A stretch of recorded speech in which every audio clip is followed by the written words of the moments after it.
Ow,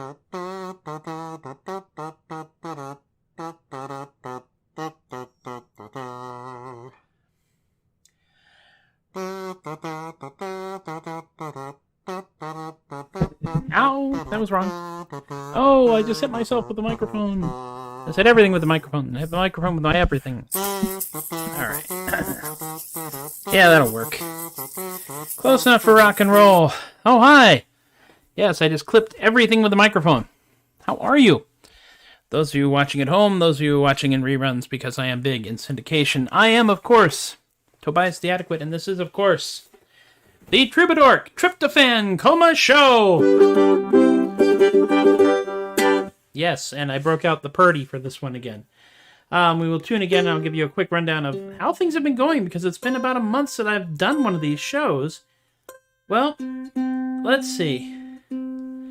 I did a number of conventions, and that was fun.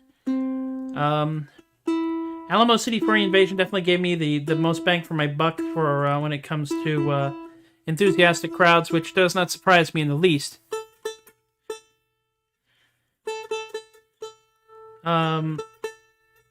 Colossal Con was interesting because it was a 10 o'clock show, 10 p.m., and it was a 2-hour drive, and a 2-hour drive back. So I had a very intimate show, but it was a lot of fun, and it was enjoyable, to say the least.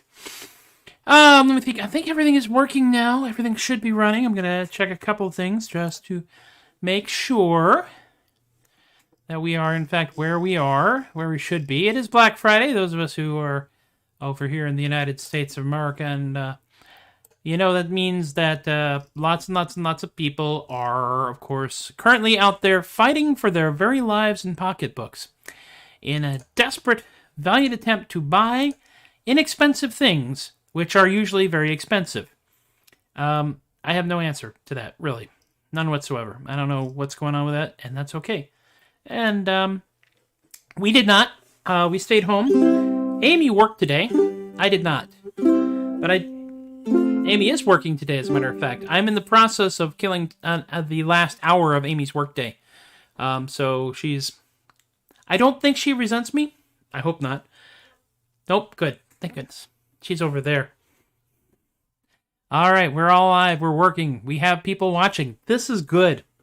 The chat box should now work, so that's good.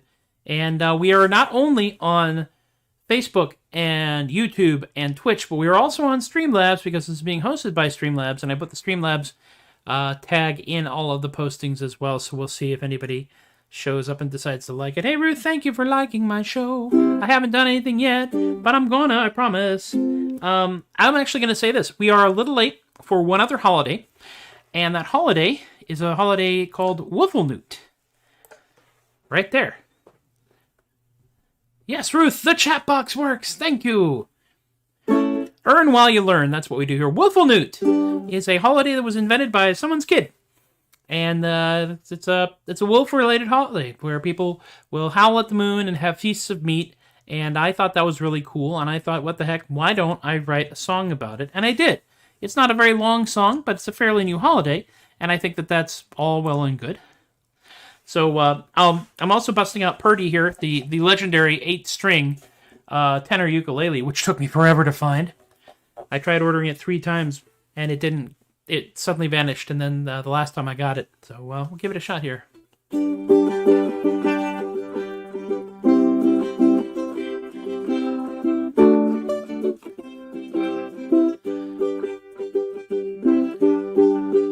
Wolfelnut, Wolfelnut,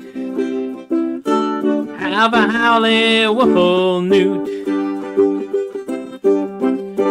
Wolfelnut, Wolfelnut, have a howly Wolfelnut. Wear your wolf hat and go howl out at the moon. Big old feast of meat will be coming soon. Barbecue, Wolfelnut, Wolfelnut, have a howly Wolfelnut, Wolfelnut, Wolfelnut, have yourself a very howly Woofle Newt. There it is. Woofle Newt, yes! And you can actually go check out wooflenewt.com. It is, the URL is spelled exactly like that. WOFLENOOT, Woofle Newt. I have a tendency to put 2 O's in Woofle Newt. I'm not sure why, but I do. And that's okay. Now, yesterday was the United States Thanksgiving, which is not the same as the Canadian Thanksgiving or any other Thanksgiving had in any other country anywhere else in the world.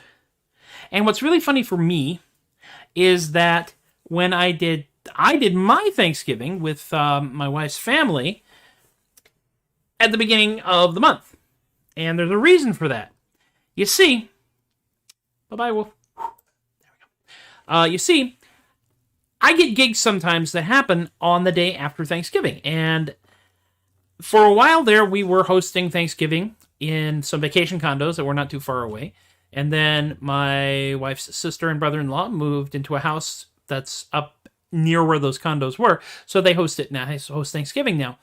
And we decided that since I would have to go driving like mad on the day after Thanksgiving, or I may not even be available on Thanksgiving, to have Thanksgiving early, the first weekend of the month. So we did, and we had a lot of people, something like 17 people, which was pretty cool. And it was even cooler because I didn't have to, we didn't have to clean the house or anything. We went to their house, and we had all kinds of food. We had 3 days of food and food comas. So yesterday's Thanksgiving was pretty laid back, relaxed. It was fun. We had fish. We had a lot of fish, which is not in keeping with Woofle Newt traditions, but I think we can kind of let that one slide. So when my mom has Thanksgiving dinner,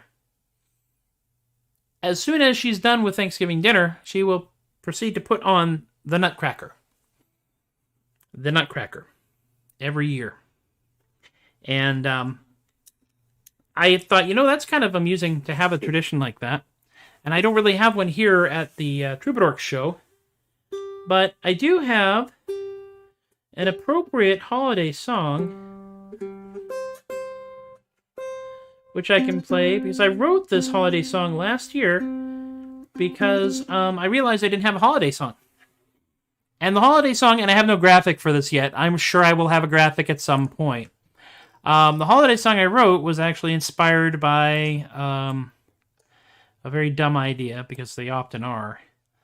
And this particular song is called Aggro Santa. And I will attempt to play it now. Yeah.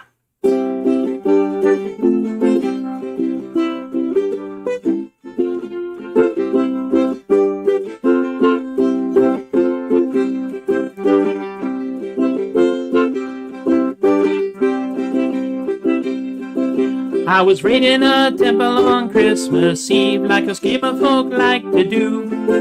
It was me and Pickles and Dave and Steve and some 12-year-old that we called Stu. Some 12-year-old that we called Stu.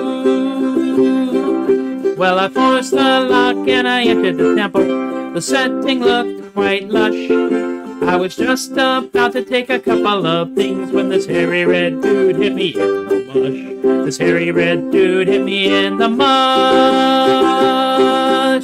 I got punched in the face by Santa. Aggro Claus is coming to town. You'll get the Yuletide spirit and these hands, 'cause old Kris Kringle's throwing down. Old Kris Kringle's throwing down.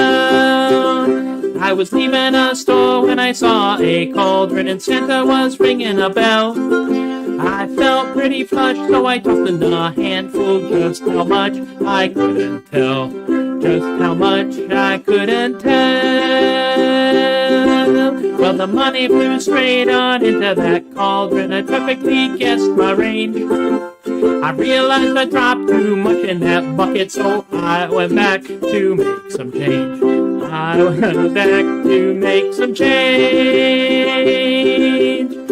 I got punched in the face by Santa. Aggro Claus is coming to town. You'll catch the Yuletide spirit and these hands, 'cause old Kris Kringle's throwing down.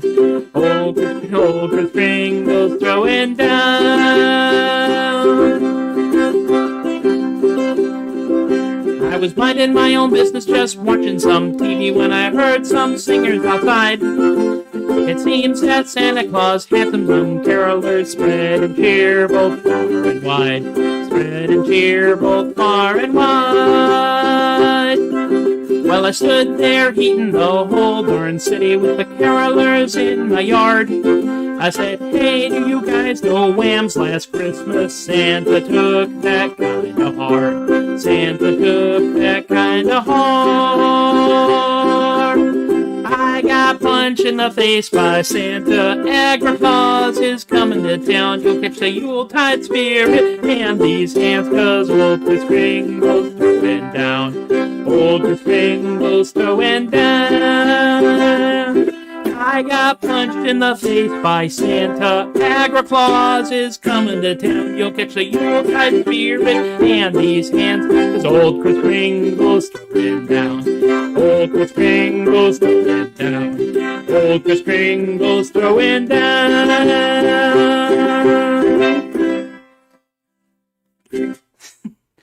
That song was only slightly marred by my not practicing it and me getting a hair in my eye right around the second verse. You might have noticed that.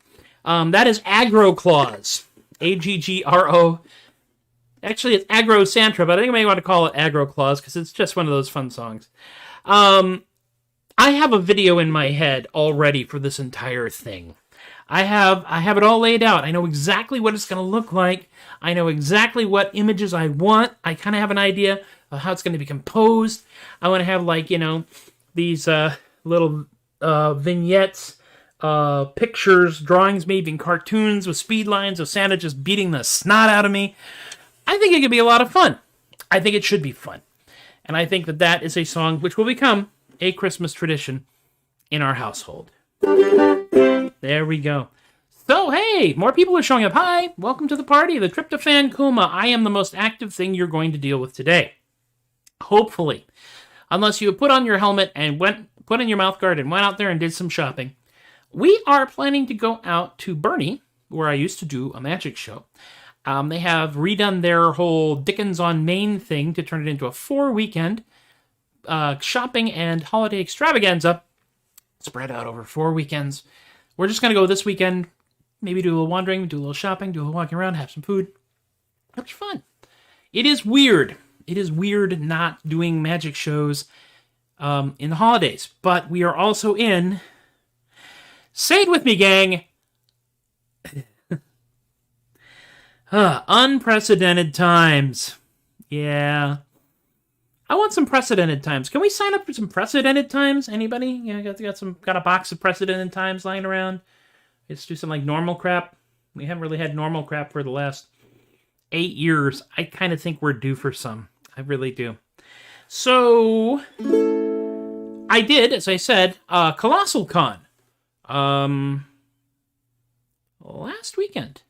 Yes, it was last weekend. Friday night show up in Round Rock. It was a 2-hour drive up there because there were a lot of people who were freelance demolition drivers, and they had a bunch of accidents. And then on the way back, it was a 2-hour drive because I shut down part of the freeway on my way home. I got to drive out and around and up and down and over there and through the woods.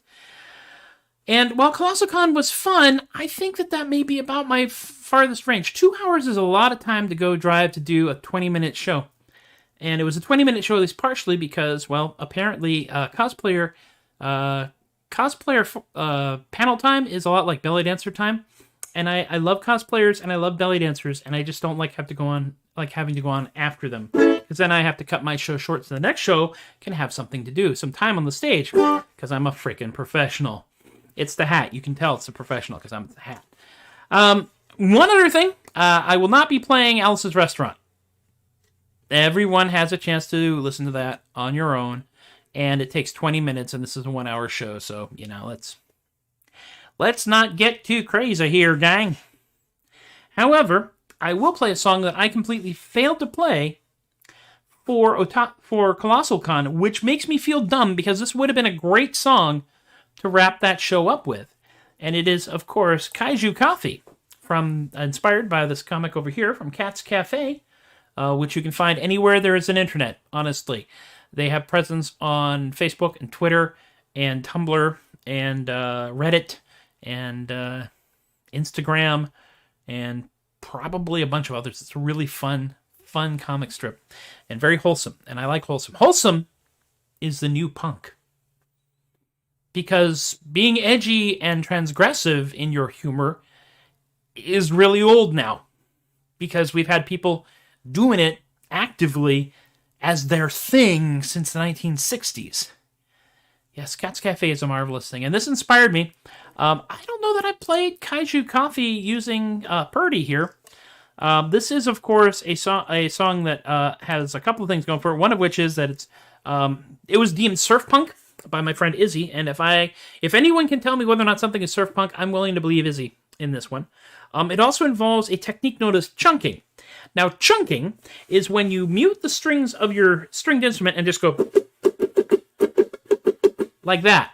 That's called chunking. So now you know. When I usually play it, I have a tendency, and I actually have a tendency to blow off parts of my fingernails because my fingernails have the structural integrity of damp cardboard. But this would have been a song that I would probably have wrapped the show with if I could have. Let me see. This could get very loud. Partially because I'm using a pick, and partially because it's that kind of song. I don't want to sound like I'm ringing my own bell here, but this one is a banger.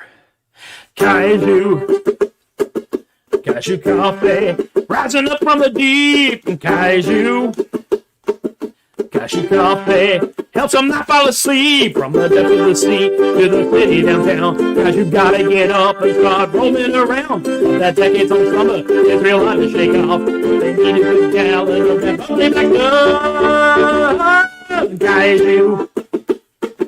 Kaiju Coffee, rising up from the deep. Kaiju Coffee helps them not fall asleep. Just because you're a giant don't mean that you don't have needs. Sometimes a liquid intake helps you perform great deeds. You gotta level the city first thing in the AM. You need to take a sip, I'll take it to going again. Kaiju Coffee, rising up from the deep. Kaiju Coffee helps them not fall asleep. Giant robots need you, and then a kaiju does you. You gotta have a big gulp from 10 gallons of brew. Kaiju cannot breathe fire, if that's no good to fit. Chugging a macchiato, and their face will not quit. Kaiju Coffee, rising up from the deep. Kaiju Coffee helps them not fall asleep. Kaiju Blackout Pyro. I have no special effects budget, but that is exactly the way the show would end. If I had Blackout and Pyro and special effects budget, that is a song that you do, and the crowd goes, "Wah!" The lights go out, and the crowd goes crazy, and then you come back and you do, a 47-minute solo encore. And that is, that's how I see it, anyway. Side note, if there is anyone out there who has access to the mighty big band known as Band Throw. They have performed a number of conventions all over the darn place. My friend Benny is in the horn section. My friend Alexander James has done stuff with them. I don't know these people from Adam, but someone out there does. This song would easily lend itself to a big band arrangement. That wall of sound, that horn section thing, it would be glorious. You wouldn't even need me in it. But I'd still like to play. And now we're going to reel it back in just a little bit. We're going to do a little bit more of a laid-back, relaxed song. A song which I wrote, and I have the disclaimer on the song, which is, of course, please don't sue us into oblivion, Warner Brothers. Because this song is about... song is about a seagoing variation of a certain game played by certain people who have certain magical powers, who can fly around on brooms, and I don't want to get sued. So, in the seafaring version, they fly around on mops, and really it's just an excuse to hurl cephalopods at your friend's face. That's right. The song is Squidward. I am very happy with this song because I didn't know it was funny until I actually got it in front of people. But when I did this song, both for San Japan and for Alamo City Furry Invasion, it was really well received. And then I was reminded, oh, yeah, funny. right. There are valiant wizards the world around who seek and block and fly, but those wizards fly above the ground, they drop too fast, they die. Us sailing wizards have a game that's grand from start to finish. I speak, of course, of the legendary seafaring game of Squidward. Please don't sue us, Warner Brothers. Oh, mount your mops and soar above the briny waves so blue. We flit and fly and drink and try to score a point or two. No puny foe would have the gall to blood your sternum amid, and you also have the chance to belt your best friend with a squid. Yay, Squidward! Load up on rum and bring your chum, shine up your flying mop. For the game is played from dusk till dawn or till all the players drop. No points are scored, no numbered board will tell you if you've won, but if all of us are in the drink, I guess the game is done. 'Cause there's no such thing as water Squidditch. There's just everybody's falling off their mops, mate. Oh, mount your mops and soar above the briny waves so blue. We flit and fly and drink and try to score a point or two. No puny ball would have the gall to blood your sternum in, and you also have the chance to belt your best friend with a squid. Yay, Squidward! A game of skill and daring, it calls for all your wit and luck. If you see a cephalopod fly by, well, I'd suggest you duck, for you have to stay upon your mop, and that takes all your wits. For a squid will try to cuddle just whatever it is it hits. And that's why squid are also known as cuttlefish. Oh, mount your mops and soar above the briny waves of blue. We flit and fly and drink and try to score a point or two. No puny ball would have the gall to blood your sternum amid, and you also have the chance to belt your best friend with a squid. Yay, Squidward! We sweep and dive and spin and strive and careen into space. 'Cause you never know, will you end up with a squid stuck to your face. Ugh. Oh, the peril here is very real, and that, my friend, is that. For a sailor's game time's ending with a damp, resounding splat. Actually, the sound made by a squid adhering to somebody's face is sh. But you can't rhyme that. And I've tried. Oh, mount your mops and soar above the briny waves so blue. We flit and fly and drink and try to score a point or two. No puny ball would have the gall to blood your sternum in, and you also have the chance to belt your best friend with a squid. Yay, Squidward! It's been a blast, done far too fast, we all are in the drink. And you cannot tell whose team is which because of all the ink. 'Cause it's a squid. Well, I guess that means the game is through. The squid has swum away. Let's clean up ourselves and go dry off and brag about the day. Because no matter how many times you tell it, the story of when Steve caught a squid directly in the mush never gets old. Oh, mount your mops and soar above the briny waves so blue. We flit and fly and drink and try to score a point or two. No puny ball would have the gall to blood your sternum in, and you also have the chance to belt your best friend with a squid. You also have the chance to belt your best friend with a squid. The point of this game is you can hit your best friend with a squid. Yay, Squidward! Ole! Squidditch. Squidditch, by the way, that drawing right over there was drawn by my friend, the inimitable Michael Van Slyke. And we are working on a Squidditch button. The button looks an awful lot like that squid right there. That squid, by the way, is Eduardo, the recklessly flung squid. So you know.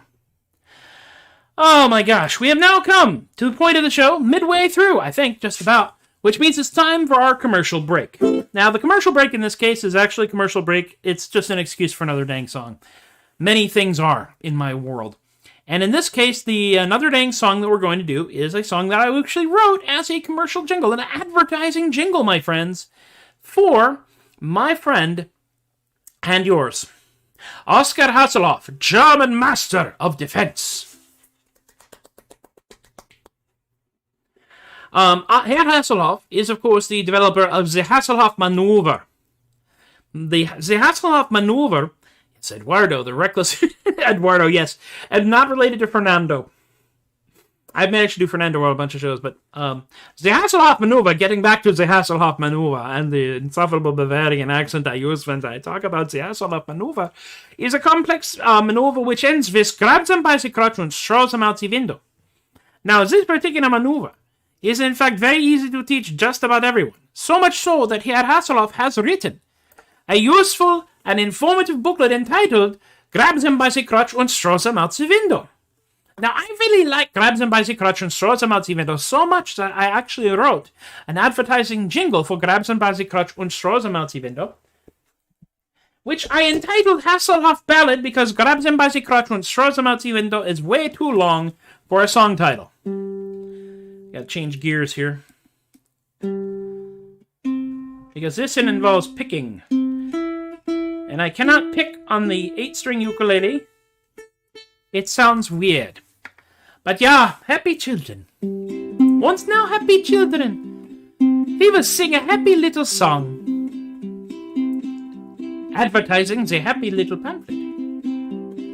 A song about gambling, drunkenness, and defenestration, ja. I was gambling in Helsinki, down upon mine luck, or a lot to these big Flemish guys. I felt that I was stuck. I thought I was a-gonna, sure surrounded by mine foes. Then I remembered Hasselhoff, and he sold all mine foes. For he invented the Hasselhoff maneuver, which goes like this. Just grab them by the crotch, and then throw them out the window. A lovely way to get above whatever makes you blue. Just grab them by the crotch, and then throw them out the window. It's amazing what a little flick of wrist and arm can do. Well, I made my way out of there, and I fled down to the bar. I happily sipped lager, maybe 2 or 15 jars. Some massive Swedish mercenary spoke ill of my ma. I did not think I could escape this peril quite unscarred. Once I remembered I had the informative booklet in my back pocket. I asked the gigantic Swedish fighting man to say, wait just a moment, I took out the booklet, I found the bookmark. Always use a bookmark. I read through very carefully, put the bookmark back in place. All right, we're good. Then I grabbed him by the crotch, and I threw him out the window. A wealthy way to get above whatever makes you blue. I grabbed him by the crotch, and I threw him out the window. It's amazing what a little flick of wrist and arm can do. I had gathered quite a crowd by the great feat I did perform. I ordered me another round, for I had grown quite warm. When time to pay the bill came, pleas for credit were all scorned. And so I tried to stand my ground, mine fate was quite forewarned. For it came to pass that in this very same tavern, in Helsinki, temporarily between violent wars, Oscar Hasselhoff, German Master of Defense, was being hired as a part-time bouncer. I was thrilled! Guten Abend, Master Hasselhoff, Sie geht's? Would you sign mine a pamphlet? He had to find a crayon. And then he very carefully signed his pamphlet for me. I was very happy. Then he grabbed me by the crotch, and he threw me out the window. Well, that was darn effective, I thought, as I was passing through. He grabbed me by the crotch, and he threw me out the window. It's amazing what a little flick of wrist and arm can do. Everyone sing along the happy song, yeah? I will tell you this right now. Every time I have performed this song in front of a crowd, and I ask them to sing along, they sing along. It's weird. Just grab them by the crotch, and then throw them out the window. A lovely way to get above whatever makes you blue. Just grab them by the crotch, and then throw them out the window. It's amazing what a little flick of wrist and arm can do. Grabs them by the crotch and throws them out the window. Available wherever violent books are sold.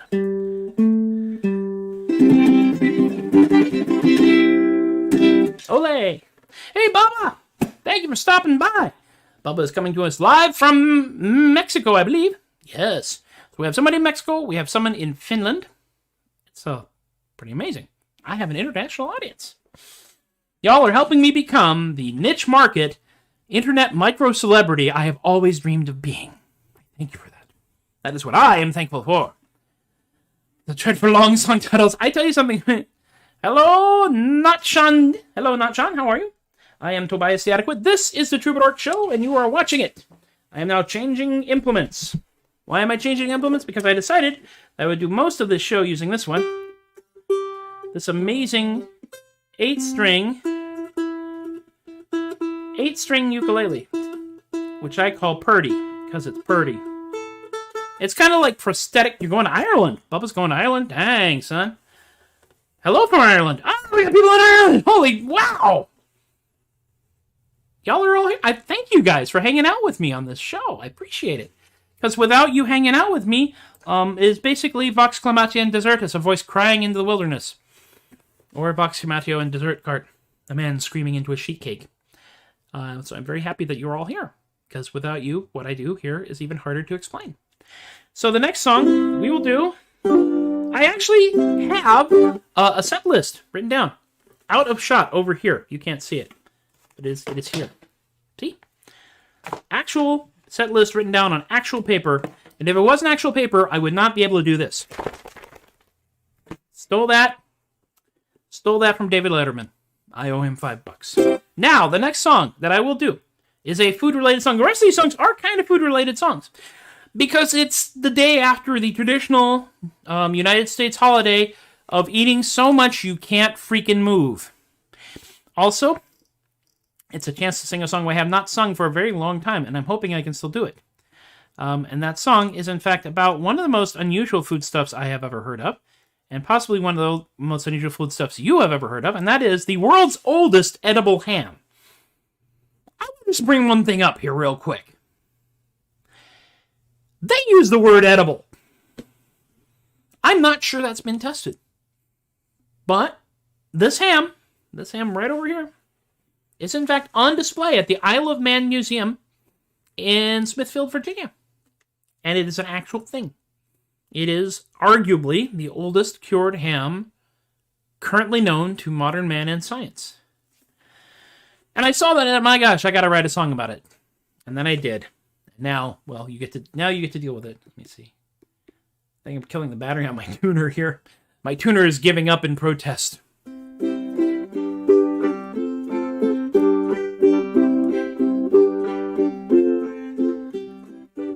It's a waltz, weirdly.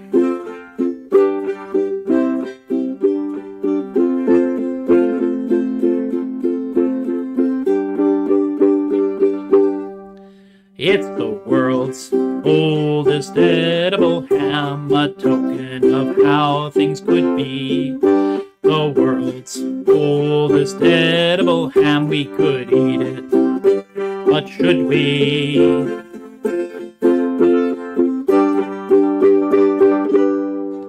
In 1902, down at Quality Foods, a ham was lost in the cooler. 2 decades did pass with it offsetting gas when Pembroke declared it the ruler.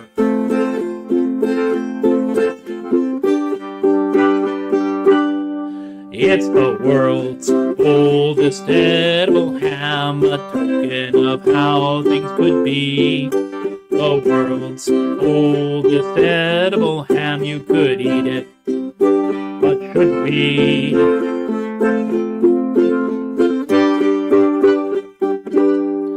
Well, he colored that ham and said, well, my man, you're gonna be my pet creation. I'll take you to fairs, and under my care, there'll be a grand ham celebration.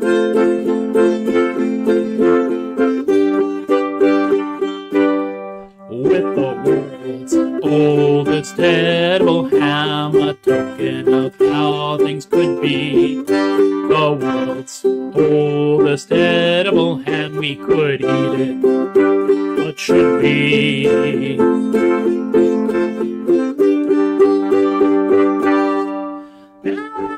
Out in Old Virginia, this ham sits in livery, along with the world's oldest peanut. Though it looks the samey, it's probably quite gamey, but people pay money to see it.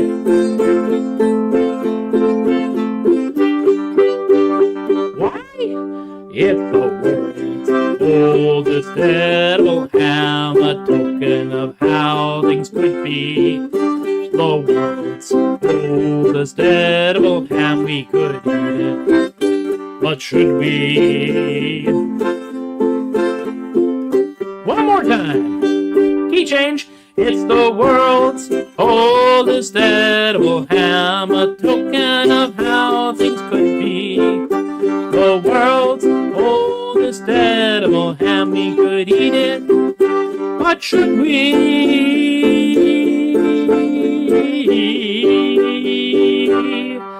Probably not. There we go. The world's oldest edible ham is actually on display. They actually have a webcam for it. They have a cam. Yes, whoa, Black Betty, ham a cam. They have one. Hi, Melanie. I've not heard from you in a while, and you are already in Ireland. Bubba's going to Ireland. Y'all could meet up. It's not like Ireland is huge. Maybe. Anyway. Hi. That is the ham. I actually also have... That's the second ham song I've written. The first ham song I have written is, in fact, entitled simply Ham, and you can find it on my SoundCloud, soundcloud.com/Matthew-Laguerre. It is a 1 minute and 45-second exercise in weirdness and multi-tracking. And the title is Ham. It's very easy to find. I don't think a lot of people have written a song about ham, but I've written 2 of them. Clearly, there is something wrong with me. And to further illustrate that there is something wrong with me, I would now like to play for you the dumbest song I have written. I mean, it's a dumb song. It's even for the songs that I've written that you've heard so far, and those of you who've been sticking with me through all of these streaming shows over the last 2 years just about, this song is pretty darn dumb. This was I wrote this during my 70s phase, and this song is about cheese. It is. Because what goes better with ham than cheese? Well, in this case, what goes better with ham is cheese that has been carefully arranged to resemble an ancient Welsh stone structure, Cheesehenge. Now, many people, having seen a Cheesehenge like this one, or others, there are many, many of us may have in fact created your own Cheesehenge out of whatever cheese you had handy, having lots of free time and nothing better to do with your lives. Would not have written a song. I have written a song. More to the point, I've written a song which kind of calls for me to perform it in a very specific manner.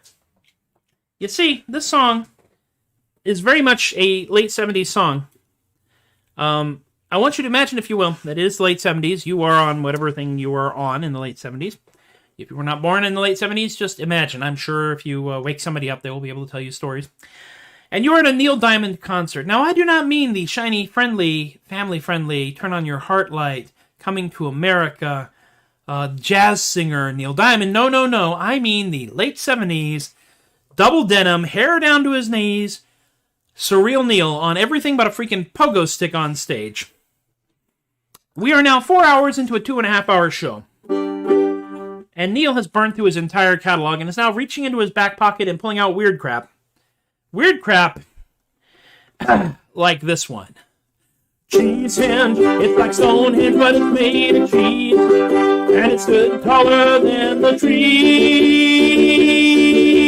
Majestic in its passion, bright glory. Generations all tell the story of the henge made of cheese.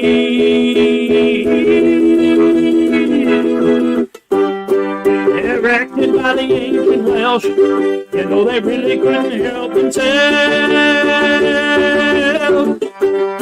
Power inspires of Wensleydale, the faith in engineering would prevail. Cheesehenge, it's a henge, but it's made of cheese. The construction was quite a breeze. Majestic in its passion, red glory. Generations all tell the story of the henge made of cheese.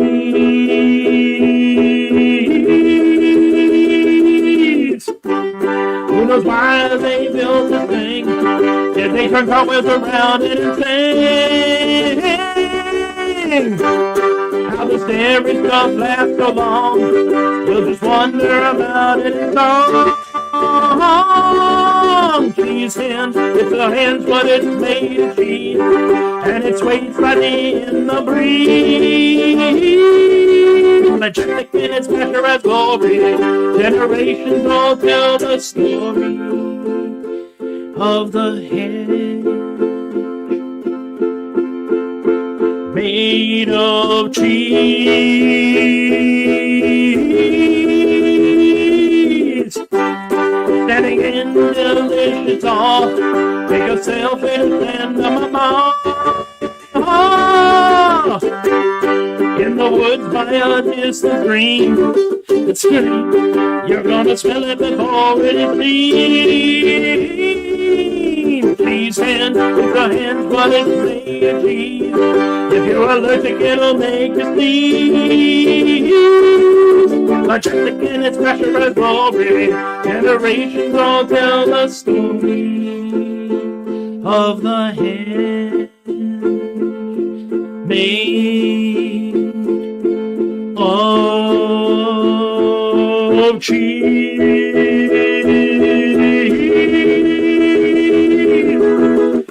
hedge, blackout, pyro, passed out, all that other good stuff.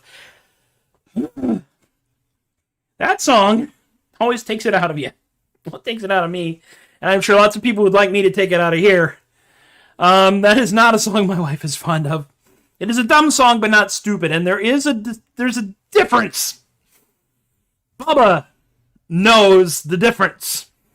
Because Bubba has engaged in really stupid songs with me in the past. I love that. Certainly feel like I'm getting my money's worth out of this, and I hope you're feeling like you're getting your money's worth out of it as well. Especially because you didn't pay me for any of this. Unless you're one of my PayPal Patreons. Patreon patrons? Them too. And, as it says down here, I don't have any other gigs lined up for this year. There's a potential that I might perform a single 20-minute set at the Mini Con in San Antonio in December. But aside from that, it's wide up because we are going to be traveling overland to see my mom and my sisters and the grandkids and a lot of other relatives in December. I may perform for them. I actually performed for my wife's family at early Thanksgiving, and they did not chase me away, and I consider that to be a positive. So, we have now come to the moment you've all been waiting for. That's right. The last song in this set. Before we get there, I do want to say a couple of things. First and foremost, thank you those of you who are watching it live, and thank you those of you who will be watching it in reruns, because I know that the times I usually do these things are not conducive to a lot of folks. Some of y'all have day jobs, some of you sleep late, some of you work night shifts. It's okay. The fact that you even bother to watch this stuff makes me feel very happy about my own life. And it justifies the shiny celebratory vest. Yes. And the funny hat. This is a new hat, by the way. If you missed it, this hat is from a hat maker in Spain. That's right, I have a Spanish hat. It is not quite as warped and mangled as the other hat, which has become the Tobias the Adequate hat here in Texas. But give it time. Eventually this will get dented in, and it will flare out, and I will be able to prop a giant mug on it, just like the other one. I'm really enjoying it, though. It's a great hat. It makes me feel very good about myself as a performer. So, let's do this last song. And I was thinking about... nice. No hat, no corners on the hat. That's correct. It's a big round hat. There's a no-corn hat. You have a bicorn hat, tricorn hat. This is a no-corn hat. It's completely free of corn. Speaking of which, I am actually writing a song about something I found in Midwestern county fairs known as the Corn Pit. We'll probably have that ready. Sombrero el guapo. Okay. Sombrero guapo. Sí, mira la potencia del queso. Cheesehead. No, we're going to do that again. Yeah, Bubba still has the mental scars. We may never actually recover from the second version of Manly Men in Tights. One day we will sit and look back on that and laugh awkwardly drink heavily and change the subject. So, the last song.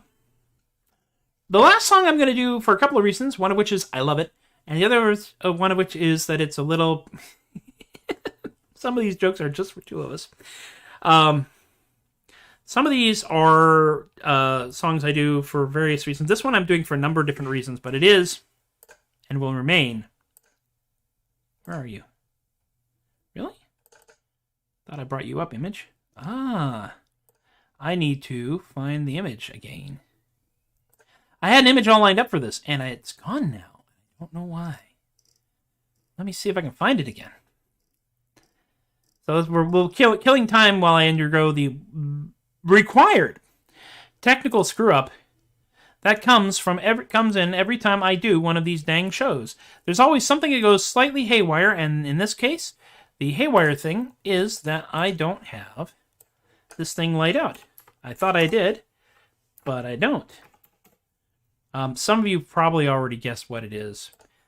This is a song that came from, I learned initially at the Great Christmas Fair of Charles Dickens' London. And it is a song that I thought might have been a music hall song, but it wasn't. It was, in fact, not a music hall song at all. Let's see if I can get this right. Do the capture screen. I got to screen capture it. I'm literally capturing this as we go. There is a place in Baltimore, Maryland, called Bertha's, and they serve seafood. And couple of guys named Russell and Barand came up with this lovely song to promote this lovely product. And they proceeded to write the song. The song got very popular. It was really surprising at just how popular it became. You see here. Is that it? That is it. There we go. Move that over and resize it. The song is called Eat Bertha's Mussels. Yes, indeed. Thank you, Chaos! Is Shiny Vest. Is my celebratory vest. And we will now sing the song, which is one of my favorites. I didn't write it.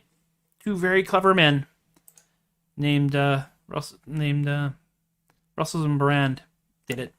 But it seems like a good way to wrap this up because it also involves fish. Food. Let's do it. Eat the mussels.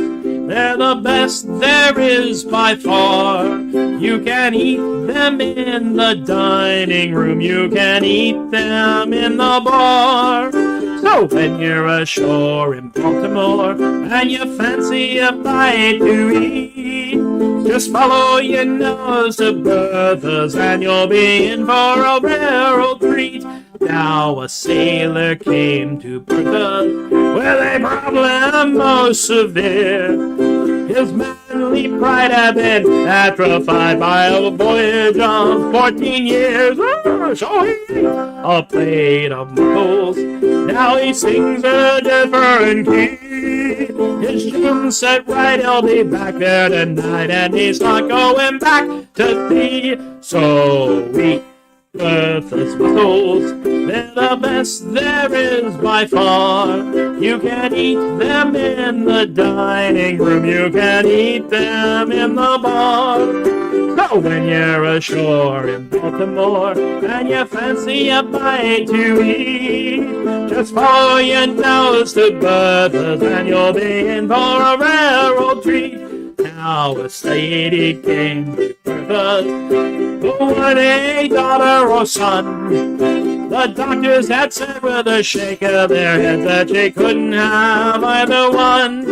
So she ate a plate of mussels and went home to her husband dear. Hi, babe, she tuned up his truth, and to tell you the truth, they had triplets the very next year. So we Bertha's mussels, they're the best there is by far. You can eat them in the dining room, you can eat them in the bar. So when you're ashore in Baltimore and you fancy a bite to eat, Just follow your nose to Bertha's and you'll be in for a rare old treat. They will cure your diarrhea, give you constipation too. Just swallow a box for the chickenpox, or the measles, or the flu. So if you fancy a healthy life, get your daily dosage straight. A plain day of Bertha's Mussels, and you'll live till you're 98. So eat Bertha's Mussels, yum! They're the best there is by far. By far, you can eat them in the dining room. You can eat them in the bar. So if you're sure in Baltimore and you fancy a bite to eat, just follow your nose to Bertha's and you'll be in for a rare old treat.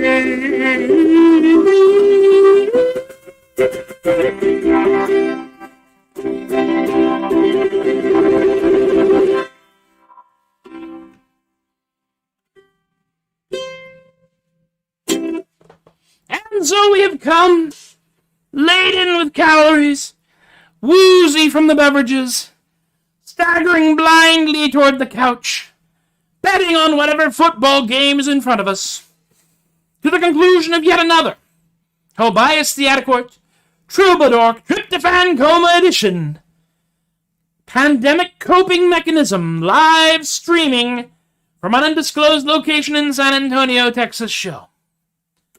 Thank you all for hanging out with me. I really do appreciate it a lot. We do live in a capitalistic society, so I got to get a couple things out of the way. The first thing to tell you is that none of my channels are monetized. Why? Because I ain't that famous. I don't have a lot of followers.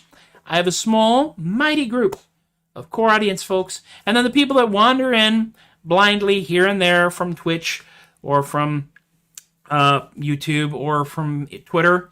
And if you stick around, fantastic. And if you don't stick around, that's okay. I know I'm a weird thing. I'm one of the weirder things you're going to see today.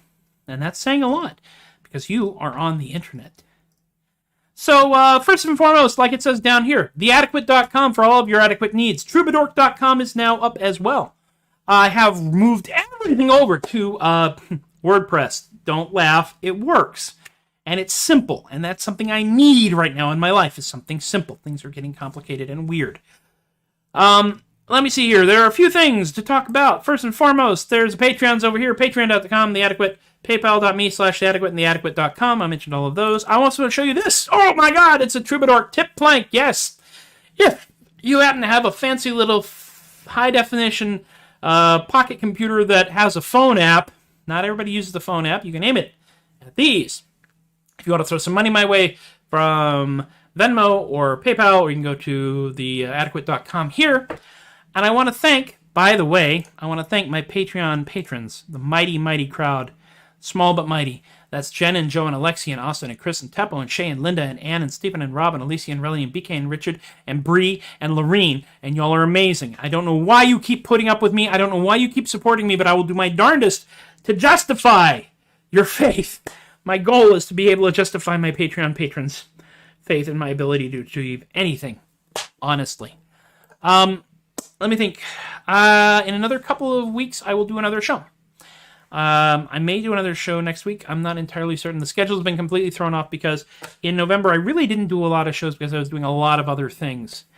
So we will see. If I'm really, really clever, I might be able to live stream the show for Mini Minicon, assuming that I am on the show in Mini Minicon. If I'm not on the show in Mini Minicon, I will probably do another show. And I just want to see if I can say Mini Minicon one more time, because it's fun to say. It makes you sound like a cartoon character. And I have been accused of being a cartoon character. All right, that's enough out of me. Be good to yourselves. Be good to each other. Be kind. Be safe. Be decent. Be adequate. Be silly. Fight fire with marshmallows.